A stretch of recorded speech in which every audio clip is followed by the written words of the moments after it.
بسم اللہ الرحمن الرحیم۔ السلام علیکم سجنوں تو متروں، میں ہوں ارشد یاسین اور آپ دیکھ رہے ہیں ریڈار۔ سجنوں تو متروں، کافی دنوں سے یہ معاملات چل رہے ہیں، لندن میں کیا ہو رہا ہے، پاکستان میں کیا ہو رہا ہے، جوڑ توڑ منانے سلجھانے، اور یہ ساری چیزیں آپ کے سامنے ہیں۔ ساتھ ساتھ لانگ مارچ کا بھی معاملہ جو ہے روا دوا ہیں، وہ بھی چل نکلے ہیں۔ اب اس سارے معاملات میں لندن میں کیا کچھ ہو رہا ہے، آج ہم فوکس کرتے ہیں کہ لندن میں ہو کیا رہا ہے۔ اب پاکستان سے متعلق اہم فیصلے لندن میں ہو رہے ہیں، کیوں؟ اس کی وجہ کیا ہے، اس پہ بات کرتے ہیں۔ اور ساتھ ساتھ کہتے ہیں کہ وزیر اعظم پاکستان شہباز شریف 2 دن کے لیے گئے تھے، اب لندن میں ہی رک گئے، کیوں؟ آخر پروگرام کیا ہے ان کا، آنا بھی ہے یا نہیں آنا، اس پہ بھی بات کرتے ہیں۔ اور ساتھ ساتھ پاکستان کے وزیر اعظم پاکستان کے ایک اشتہاری سزا یافتہ سے مشاورت کر رہے ہیں۔ یہ مشاورت ہے یا سیکرٹ ایکٹ کی خلاف ورزی، اس پہ بھی بات کرتے ہیں۔ اور سجنوں تو متروں، کل ہم نے اپنے ویلاگ میں آپ کو لندن کی ایک عدالت کا فیصلہ سنایا تھا۔ اس پہ پاکستان کے اندر مسلم لیگ نون نے ایک وویلا اٹھا رکھا تھا، شور مچا رکھا تھا، اور مریم اورنگزیب وزیر اطلاعات حسب عادت اور حسب روایت ہر اچھے برے کام کی دلیلیں اور وضاحتیں دینے کے لیے آ جاتی ہیں۔ کل بھی انہوں نے ایک بھرپور پریس کانفرنس کر دی۔ اب ان کی پریس کانفرنس، ان کی صفائیاں بے سود ہو گئیں، کیسے، کیوں کر، یہ آج ہم آپ کو یہ بتاتے ہیں، یہ سارا کچھ ہوگا آخر کیا رہا ہے۔ سجنوں تو متروں، کل ایک لندن کی عدالت نے شہباز شریف کو جرمانہ عائد کیا تھا۔ ڈیلی میل نے ایک آرٹیکل جاری کیا تھا، اس کی بنیاد پر انہوں نے حد تک عزت کا دعویٰ دائر کر رکھا تھا، اور اس میں پاکستان کے اندر مسلم لیگ نون کے اکابرین، ان کے رہنماؤں نے اس پہ ایک شور شرابہ وویلا مچا رکھا تھا کہ سوشل میڈیا پہ جو کچھ چل رہا ہے بالکل ہی غلط چل رہا ہے، عدالت نے تو ایسا کچھ نہیں کیا۔ مریم اورنگزیب آئی، انہوں نے بھرپور پریس کانفرنس کر دی۔ انہوں نے کہا کہ جناب یہ تو سارا قصور ہی ڈیلی میل کا ہے، انہوں نے لے تو لال سے کام کیا، انہوں نے عدالت کو ٹائم نہیں دیا، انہوں نے عدالت میں یہ نہیں کیا، انہوں نے مطلب اورنگزیب جو مریم اورنگزیب ہے، انہوں نے حسب عادت جو پاکستان کے اندر عدالتوں کے سے متعلق فیصلے اور ویسے جو ان کے خلاف یا پیپلز پارٹی کی طرف سے یا پی ٹی آئی کی طرف سے، پہلے پیپلز پارٹی اب پی ٹی آئی کی طرف سے، جو اس کی وضاحتیں کرنے آ جاتی ہیں اور صاف لگ رہا ہوتا ہے یہ جھوٹ بول رہی ہیں، لیکن پھر بھی کیونکہ وزیر ہیں لوگ سن لیتے ہیں۔ اب لندن کی عدالت سے ایک فیصلہ آیا، انہوں نے کہا فیصلہ کون سا تحریری آیا، انہوں نے جناب دلیلیں وضاحتیں اور پتہ نہیں کیا کیا کہ جناب وہ غلط ہے، وہ تو ڈیلی میل کا سارا قصور ہے، ہم نے تو جواب ہی دے دیا ہوا، ہم نے مطلب ثابت کیا کہ ہمارا کوئی قصور نہیں۔ لیکن یہ ساری صفائیاں، یہ دلیلیں کل لندن کی عدالت نے لپیٹ کے رکھ دی۔ وہ کیسے؟ لندن کی عدالت نے تحریری فیصلہ ہی جاری کر دیا۔ کل تو ریمارکس تھے، اب تحریری فیصلہ۔ اب تحریری فیصلے سے دودھ کا دودھ پانی کا پانی آ گیا۔ اب کیا صفائیاں دیں گی مریم اورنگزیب، پتہ نہیں، وہ ڈھونڈ ہی لیتی ہیں کوئی نہ کوئی جھوٹ، اب پھر ڈھونڈ لیں گی۔ اب سجنوں تو متروں، میں آپ کو سمجھا دوں کہ کل تو ایک سمپل فیصلہ تھا جو منع کر دیا، انہوں نے کہا پتہ نہیں لوگ بیوقوف ہیں پاکستان کے، ان کو کیا پتہ چلے گا۔ آج عدالت نے باقاعدہ کہہ دیا کہ جناب یہ 2019 میں آرٹیکل چھپا تھا ڈیلی میل میں، اور اس میں الزام یہ لگا تھا کہ شہباز شریف نے برطانیہ کا جو ادارہ ہے ترقی، اس نے 50 کروڑ پاؤنڈ شہباز شریف کو بھیجے تھے۔ شہباز شریف کو اس لیے کہ وہ اس وقت وزیر اعلیٰ تھے پنجاب، اور یہ امداد برطانیہ کے ادارے نے وزیر اعلیٰ پنجاب کو پنجاب کے زلزلہ متاثرین کے لیے دی تھی۔ ایک تو بات یہ کلیئر ہو گئی، اس لیے شہباز شریف کو ملی تھی۔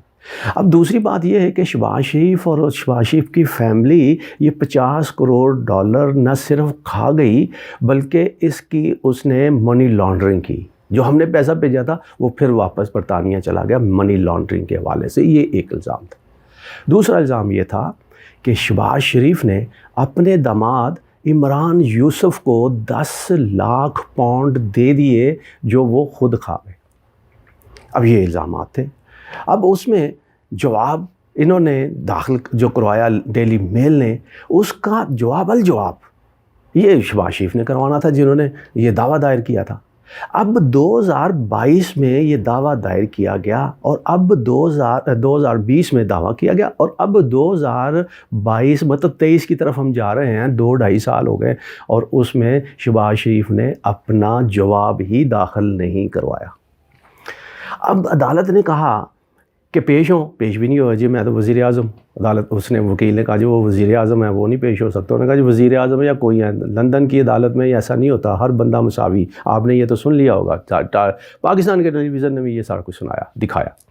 اب مختصر کرتے ہوئے یہ میں بتا دوں کہ فیصلے میں یہ بات آ گئی کہ فیصلہ جو ہے اس میں یہ ہے کہ شہباز شریف کو انہوں نے، عدالت نے جو جرمانہ کیا ہے وہ ہے 30,000 پاؤنڈ جرمانہ کیا ہے۔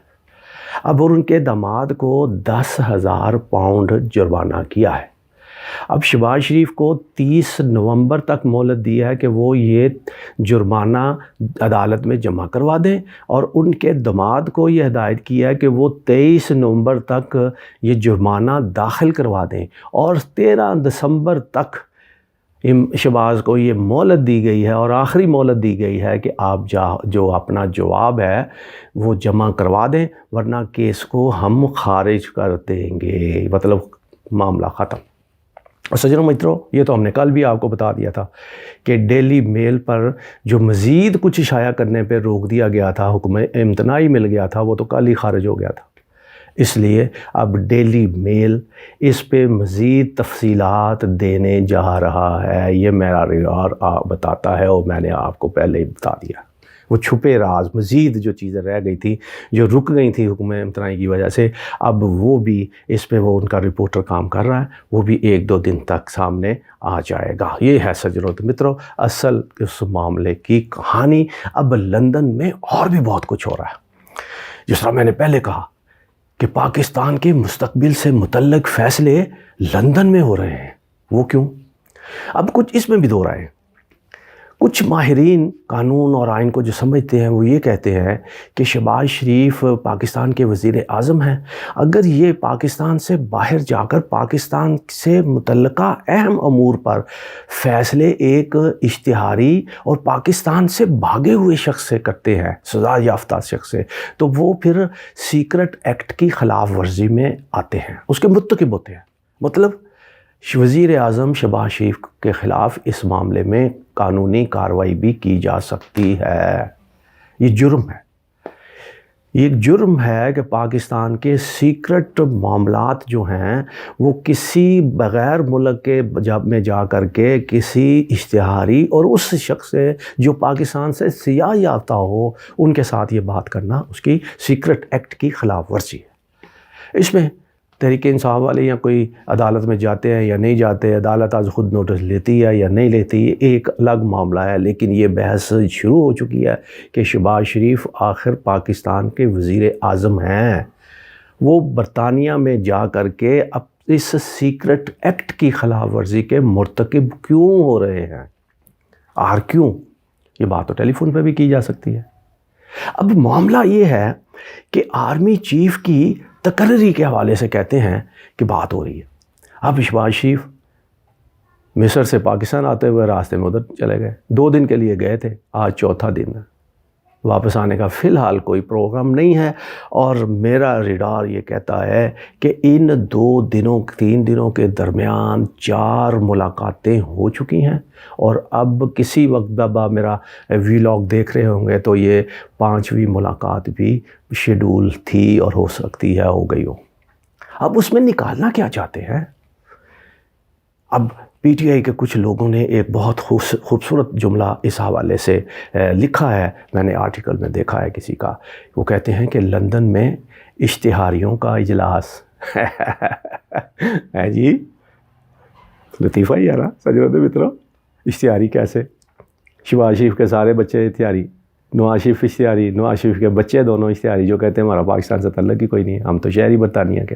اب فیملی، شہباز شریف کہتا ہوں ہم تو کھانا کھا رہے تھے، فیملی اجلاس جس پہ پی ٹی آئی والے کہتے ہیں یہ اشتہاریوں کا اجلاس، اور آگے لطیفہ وہ یہ سناتے ہیں کہ کمال نہیں ہے کہ اشتہاریوں کے اجلاس میں یہ فیصلہ ہو رہا ہے کہ پاکستان میں جو کام بھی ہوگا وہ قانون اور آئین کے عین دائرے کے اندر ہوگا۔ ہے جی، لطیفہ ہی ہوا نا، اشتہاری یہ کہہ رہے ہیں یہ پی ٹی آئی والے کہتے ہیں، میں نہیں کہتا۔ یہ ایسے ہی میں نے آپ کو آپ کا موڈ خوشگوار کرنے کے لیے بات کر دی، لیکن سجنوں تو مترو بات تو پھر بڑی اہم ہے کہ پاکستان کے فیصلے لندن میں کیوں؟ کیا پاکستان کے اندر ذہین فطیر لوگ ختم ہو گئے ہیں؟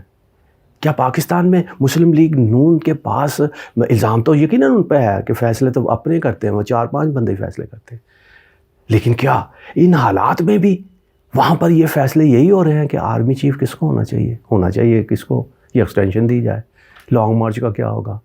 اب کہتے ہیں کہ ایک یہ بات تو سامنے آ گئی کہ جناب نواز شریف صاحب نے یہ کہہ دیا کہ جناب ہم تو اپنا ٹینور پورا کریں گے، ہر حال میں پورا کریں گے۔ اب ٹینور پورا کریں گے تو پھر لانگ مارچ کا کیا بنے گا؟ حالات کس طرف جا رہے ہیں؟ اب جو لوگ، جن لوگوں کو فکر ہے پاکستان کا، یقیناً وہ تو نہیں چاہیں گے حالات خراب ہوں، وہ تو لائیں گے اپنی جگہ پہ، درمیانی راستے پہ کسی نہ کسی طرح پر آئیں گے۔ لیکن سجنوں تو مترو آپ بھی سوچیں کہ آخر پاکستان کے فیصلے لندن میں کیوں، پاکستان میں کیوں نہیں؟ اپنا بہت خیال رکھیے گا۔ پاکستان زندہ باد۔